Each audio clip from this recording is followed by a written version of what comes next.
ପିଲାମାନେ ମୁଁ ହେଉଛି ଡକ୍ଟର ମନୁଏତ ରଥ। ଆଜି ତୁମମାନଙ୍କୁ ଅପସନାଲ ସଂସ୍କୃତ କ୍ଲାସକୁ ସ୍ୱାଗତ କରୁଛି। ପିଲାମାନେ ପୂର୍ବରୁ ଆମେ MCQ କ୍ୱେଶ୍ଚନ ଗୁଡ଼ିକୁ ଡିସ୍କସନ୍ କରିଥିଲୁ ଏବଂ 2 ମାର୍କିଆ 3 ମାର୍କିଆ କ୍ୱେଶ୍ଚନ ଗୁଡ଼ିକ ମଧ୍ୟ ଡିସ୍କସନ୍ କରିଛୁ।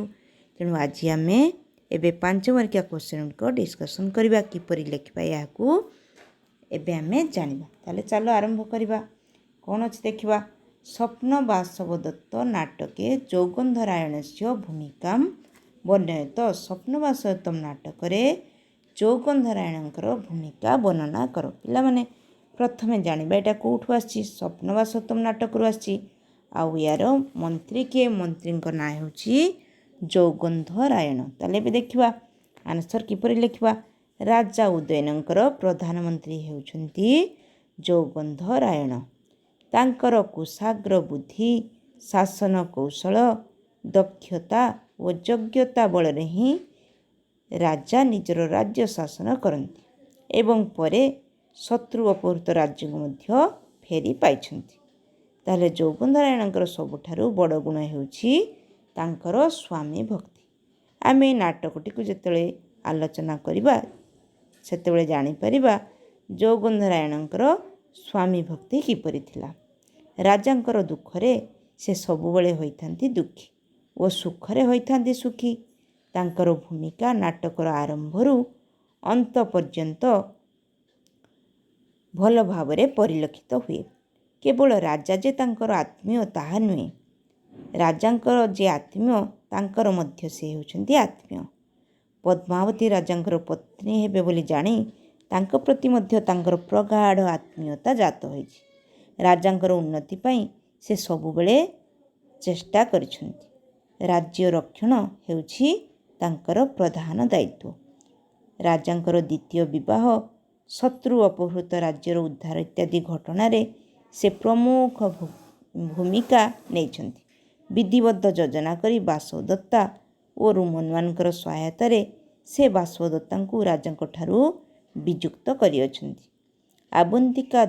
ଆବନ୍ତିକା ବେଶରେ ବାସବଦତ୍ତାଙ୍କୁ ପଦ୍ମାବତୀଙ୍କ ନିକଟରେ ନ୍ୟାସ ରୂପରେ ରଖାଇଛନ୍ତି ଓ ନିଜେ ପରିବ୍ରାଜକ ବେଶ ଧାରଣ କରିଛନ୍ତି। ଏହିସବୁ କଥାରୁ ଲାଗୁଛି ସେ ପ୍ରଧାନମନ୍ତ୍ରୀ ହୋଇ ମଧ୍ୟ ରାଜାଙ୍କ ପାଇଁ କେତେ ଚିନ୍ତିତ ନଥିଲେ। ରୁମନୱାନ ଉପରେ ରାଜା ତଥା ରାଜ୍ୟର ସମସ୍ତ ଭାର ଅର୍ପଣ କରିଛନ୍ତି। ଦର୍ଶକଙ୍କର ସହାୟତାରେ ସେ ଆରୁଣିକୁ ବିନାଶ କରିବାରେ ସମସ୍ତ ଯୋଜନା ପ୍ରସ୍ତୁତ କରିଛନ୍ତି। ପରିଶେଷରେ ତାଙ୍କର ଯୋଜନା ହୋଇଛି ଫଳବତୀ। ଆରୁଣିକୁ ବିନାଶ କରି ଉଦୟନ ତାଙ୍କର ହୃତ ରାଜ୍ୟକୁ ଫେରି ପାଇଛନ୍ତି। ଶେଷରେ ଯୌଗନ୍ଧରାୟଣ ନିଜ ରୂପରେ ରାଜାଙ୍କୁ ସବୁ କଥା କହି ପତ୍ନୀ ବାସବଦତ୍ତାଙ୍କୁ ଫେରାଇ ଦେଇଛନ୍ତି। ରାଜାଙ୍କର ପରମ ସହାୟକ ହିତୈଷୀ ହୋଇ ମଧ୍ୟ ଯୌଗନ୍ଧରାୟଣ କେବେ ଗର୍ବ, ଅଭିମାନ ଓ ଅହଙ୍କାରର ବଶବର୍ତ୍ତୀ ହୋଇନାହାନ୍ତି। ରାଜାଙ୍କ ପାଦ ତଳେ ପଡ଼ି ଶେଷରେ କ୍ଷମା ଯାଚନା କରିଛନ୍ତି। ଏହିସବୁ କାର୍ଯ୍ୟକ୍ରମ ପାଇଁ ବା ଏହିସବୁ ଯୋଜନା ପାଇଁ, ନିଜର କାର୍ଯ୍ୟାବଳୀ ପାଇଁ ରାଜାଙ୍କ ଦ୍ୱାରା ପ୍ରଶଂସିତ ମଧ୍ୟ ହୋଇଛନ୍ତି। ନିଜର ସହନଶୀଳତା, ଧୈର୍ଯ୍ୟ ଓ ଧୀରତା, ବିଚାରବନ୍ତତା, କୃତଜ୍ଞତା ଓ ହାସ୍ୟପ୍ରିୟ ଗୁଣ ତାଙ୍କୁ ବେଶ୍ ଉନ୍ନତ କରିପାରିଛି। ସର୍ବୋପରି ସୁଦକ୍ଷ ଚତୁର ମହାମନ୍ତ୍ରୀ ଭାବେ ତାଙ୍କର କାର୍ଯ୍ୟାବଳୀ ନାଟକର ପ୍ରଥମରୁ ଶେଷ ପର୍ଯ୍ୟନ୍ତ ପ୍ରତିଫଳିତ ହୋଇଛି। ପିଲାମାନେ ଏଇଭଳି ଭାବରେ ତୁମେମାନେ ଆନ୍ସର ଲେଖିବ। ତାପରେ ନେକ୍ସଟ ଯିବା। ସ୍ୱପ୍ନବାସଦତ୍ତସ୍ୟ ପ୍ରଥମାଙ୍କରୀତ୍ୟା ଆଶ୍ରମଂ ବର୍ଣ୍ଣୟତ। ସ୍ୱପ୍ନବାସଦତ୍ତସ୍ୟ ପ୍ରଥମାଙ୍କରୀତ୍ୟା ଆଶ୍ରମଂ ବର୍ଣ୍ଣୟତ। ତାହେଲେ ଦେଖିବା ଏବେ ପ୍ରଥମ ଅଙ୍କ ଅନୁସାରେ ଆଶ୍ରମର ବର୍ଣ୍ଣନା କରିବା। ତାହେଲେ ଆରମ୍ଭ କରିବା ଚାଲ। ପ୍ରଥମ ଅଙ୍କରେ ବର୍ଣ୍ଣିତ ତପୋବନର ପ୍ରାକୃତିକ ଶୋଭା ହେଉଛି ଅତୀବ ରମଣୀୟ। ଶାନ୍ତ କାନ୍ତ ତପୋବନରେ ତପସ୍ୱୀମାନେ ବାସ କରୁଥିଲେ। ବ୍ରହ୍ମଚାରୀ ଏହି ତପୋବନରେ ପ୍ରବେଶ କାଳରେ ଯେଉଁ ସବୁ ଦୃଶ୍ୟମାନ ବର୍ଣ୍ଣନା କରିଛନ୍ତି ତାହା ହେଲା ଏବେ ଦେଖିବା ସେଗୁଡ଼ିକ କ'ଣ କ'ଣ। ଏହି ସ୍ଥାନମାନଙ୍କରେ ବିଶ୍ୱସ୍ତ ହରିଣମାନେ ନିଶ୍ଚିନ୍ତରେ ଭୟରହିତ ହୋଇ ବିଚରଣ କରୁଛନ୍ତି। ଆଦର ଯତ୍ନରେ ପରିବର୍ତ୍ତିତ ବୃକ୍ଷମାନେ ଫଳ ପୁଷ୍ପରେ ସମୃଦ୍ଧ ହୋଇଛନ୍ତି। ଅନେକ ପିଙ୍ଗଳ ବର୍ଣ୍ଣର ଗାଈ ଏଠାରେ ଅଛନ୍ତି। ଦିଗ ବିଦିଗ ବା ଦିଗ ଚତୁର୍ଦିଗରେ କୃଷିକ୍ଷେତ୍ର ଶୂନ୍ୟ ପରିଲକ୍ଷିତ ହେଉଛି। ଅନେକ ସ୍ଥାନରୁ ହୋମର ଧୂମ ନିର୍ଗତ ହେଉଛି। ଏସବୁ ତପୋବନର ପରିବେଶକୁ ଅତ୍ୟନ୍ତ ମନମୁଗ୍ଧକର ଓ ଆକର୍ଷିତ କରିପାରିଛି। ତପୋବନରେ ସାୟଂକାଳୀନ ଦୃଶ୍ୟ ଅତୀବ ମନୋହର ହୋଇଛି। ପକ୍ଷୀମାନେ ନୀଡ଼କୁ ପ୍ରତ୍ୟାବର୍ତ୍ତନ କରିବା, ମୁନିମାନଙ୍କର ଜଳରେ ସ୍ନାନ କରିବା, ପ୍ରଜ୍ୱଳିତ ହୋମାଗ୍ନି, ଧୂମର ବ୍ୟାପକତା, ସୂର୍ଯ୍ୟାସ୍ତର ଶୋଭା ଅତୀବ ଆକର୍ଷଣୀୟ ହୋଇଛି। ଏହି ପ୍ରଥମ ଅଙ୍କରେ ତପୋବନର ପ୍ରାକୃତିକ ଶୋଭା ସୌନ୍ଦର୍ଯ୍ୟ ଅତୀବ ହୃଦୟଗ୍ରାହୀ ହୋଇପାରିଛି। ତେଣୁ ପିଲାମାନେ ଏଇଭଳି ଭାବରେ ଲେଖିବ ଏଇ ଆନ୍ସରଟିକୁ। ତାପରେ ନେକ୍ସଟ ଯିବା, ଦିଲ୍ଲୀପସ୍ୟ ଗୋ ସେବା ପ୍ରକାରମ୍ ଲିଖତ। ଦିଲ୍ଲୀପସ୍ୟ ଗୋ ସେବା ପ୍ରକାରମ୍ ଲିଖତ ବା ଦିଲ୍ଲୀପ କିପରି ଭାବରେ ଗୋ ସେବା କରିଥିଲେ ତାହା ଲେଖିବ। ସଂସ୍କୃତ ସାହିତ୍ୟ ବାଙ୍ଗ୍ମୟରେ ମହାକବି କାଳିଦାସଙ୍କର ପ୍ରଣୀତ ରଘୁବଂଶ ମହାକାବ୍ୟର ଦ୍ୱିତୀୟ ସର୍ଗର ପ୍ରମୁଖ ବିଷୟ ହେଉଛି ରାଜା ଦିଲ୍ଲୀପଙ୍କର ଗୋ ସେବା। ସର୍ଗରେ ଦେବରାଜ ଇନ୍ଦ୍ରଙ୍କୁ ସହାୟତା କରି ପୃଥିବୀ ପୃଷ୍ଠକୁ ଯେତେବେଳେ ରାଜା ଅବତରଣ କରୁଥିଲେ, ସେତେବେଳେ ତାଙ୍କର ଋତୁସ୍ନାତା ପତ୍ନୀ ସୁଦକ୍ଷିଣାଙ୍କ ସହିତ ମିଳିତ ହେବା ପାଇଁ ସେ ଅତ୍ୟନ୍ତ ବ୍ୟଗ୍ର ଥିଲେ। ଏହି ସମୟରେ ମାର୍ଗରେ କାମଧେନୁ ସୁରଭିକୁ ସେ କରିଥିଲେ ଅବମାନନା। ଏଣୁ ତାଙ୍କର ଅଭିଶାପରୁ ନିଃସନ୍ତାନ ହୋଇଥିଲେ ସେ।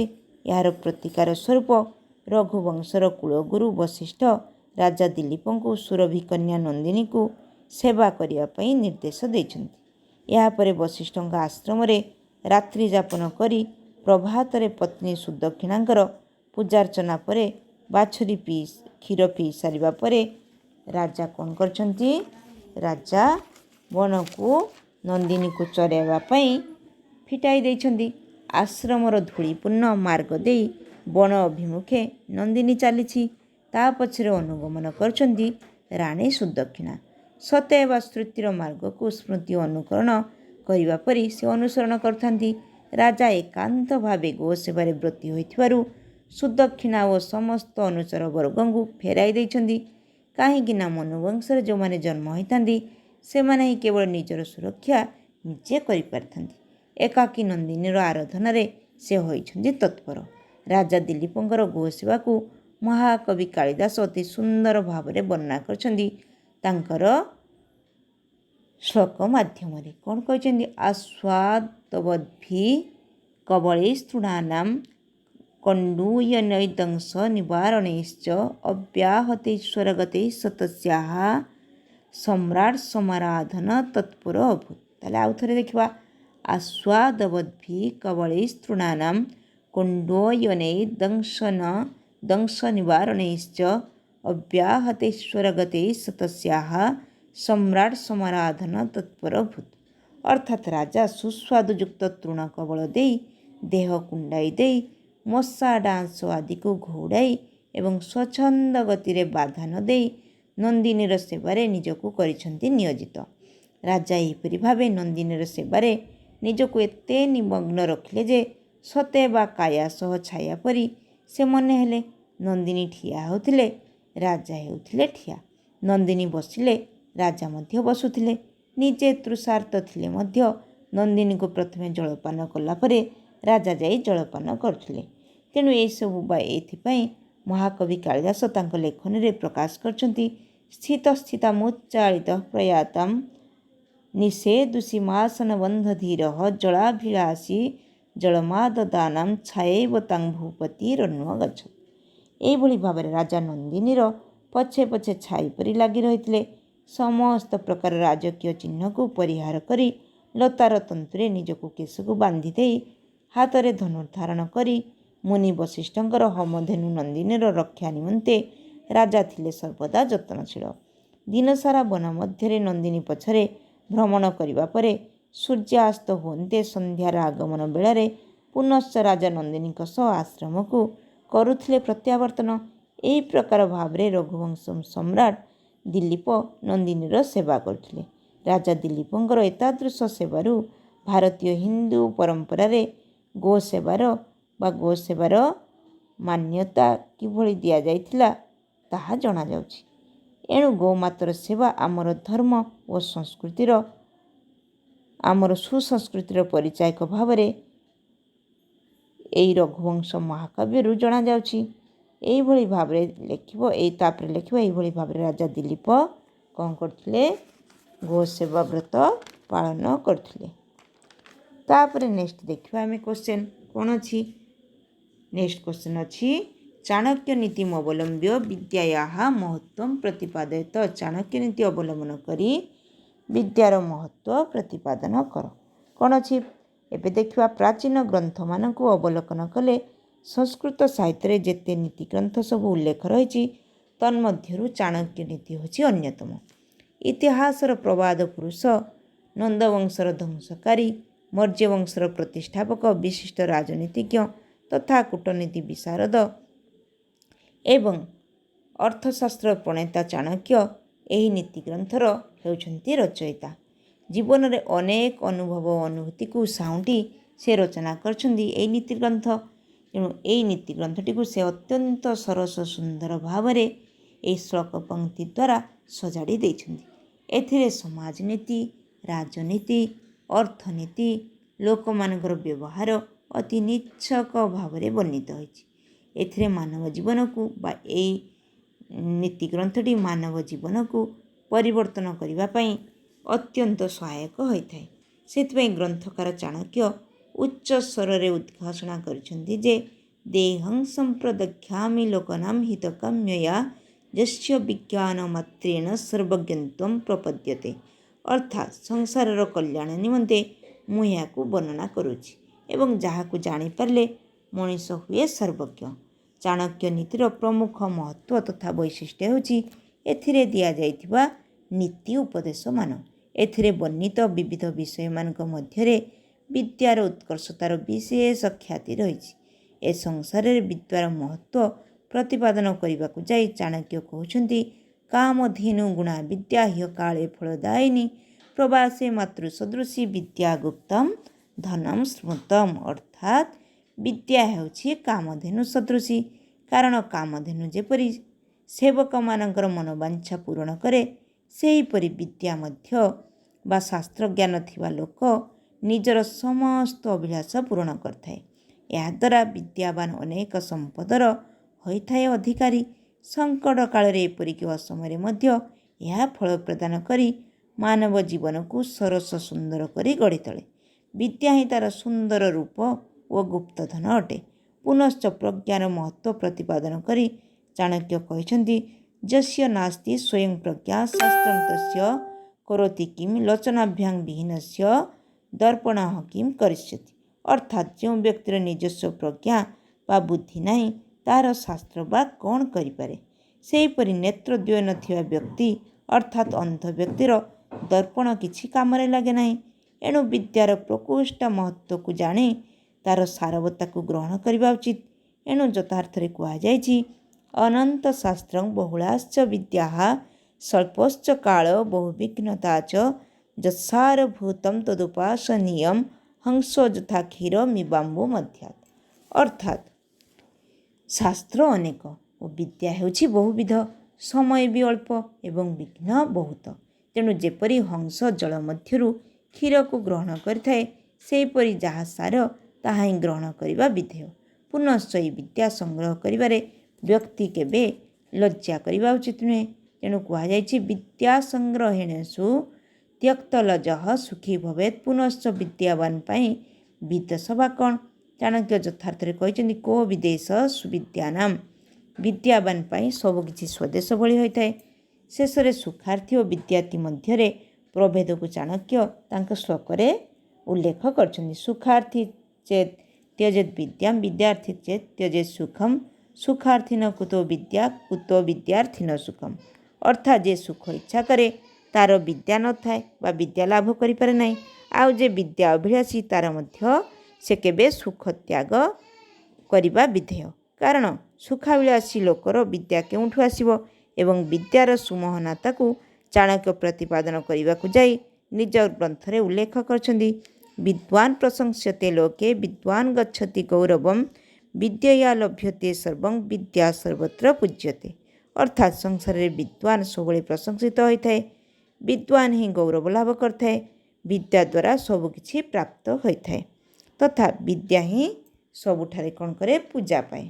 तापरे पिला माने आमे नेक्स्ट जिबा उत्कल भाषाया आंग्ल भाषाया बा अनुवादम कुरुत ओडिया रे बा या को कौन करबा इंग्रजी रे आमे अनुवाद करबा सुखम अर्थ भवे दातुम सुखम प्राणाः सुखम तपः सुखम अन्यत भवे सर्व दुखम न्यासस्य रक्षणम एटा कोठु आसी पिला माने प्रथमे जानिबा एटा तुमर आसीची स्वप्न वास्तवतम नाटकरू ताले केवल ओडियाटा लिखिबा कौन लिखिबा कंचुकी राजकुमारी ए प्रार्थना बड़ दुरूह और कंचुकी कौन कहूँ राजकुमारी ए प्रार्थना बड़ दुरूह किपरि बा प्रतिज्ञा करिबा कारण अर्थदान करिबा सहज एपरिक निजर प्राण अथवा निज संचित तप मध्य देईदेवा सहज ए दुनिया रे बाकी सब सहज किंतु न्यास रक्षण अतीव दुःखदायक तापर नेक्स्ट जीवा कौन अच्छी नास्ति काम सम व्याधिर नास्ति मोह सम रिपुः नास्ति कप सम बन्हीर नास्ति ज्ञान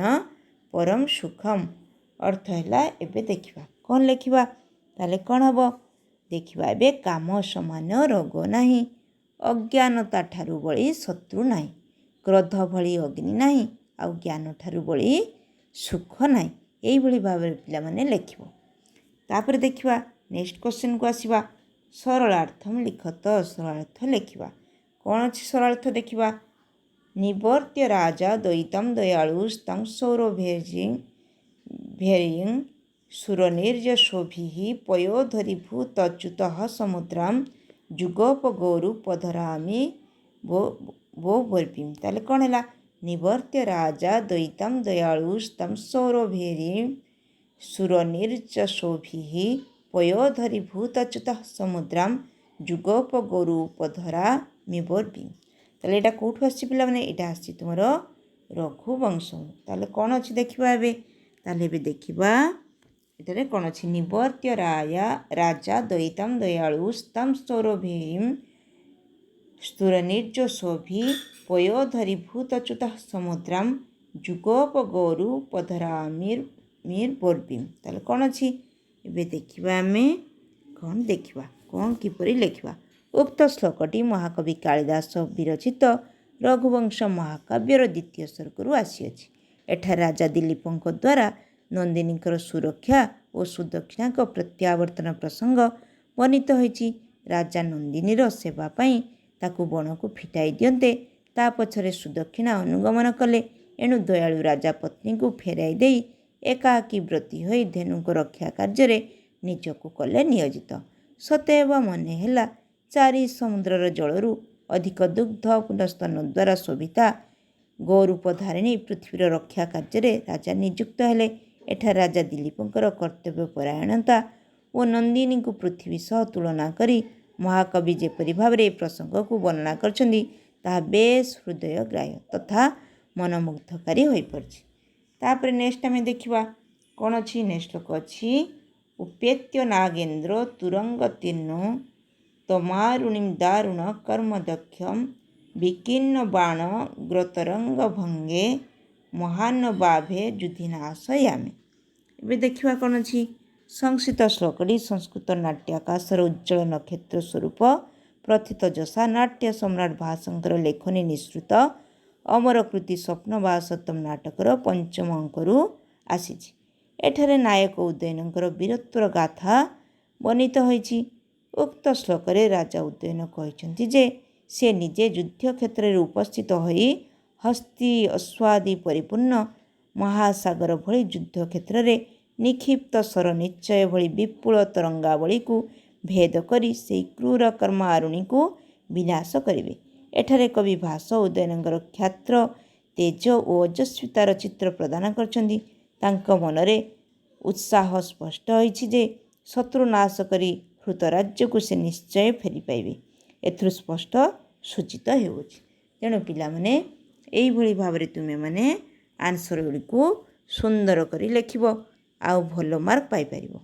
तेणु पिला माने आज पई क्लास एतिकी तेणु तुमे माने सब्सक्राइब करिया पई भूलिबो नाही सांगमाननको मध्य ए लिंक टी को शेयर करिवो आउ तुमे माने लाइक करिवो थैंक यू।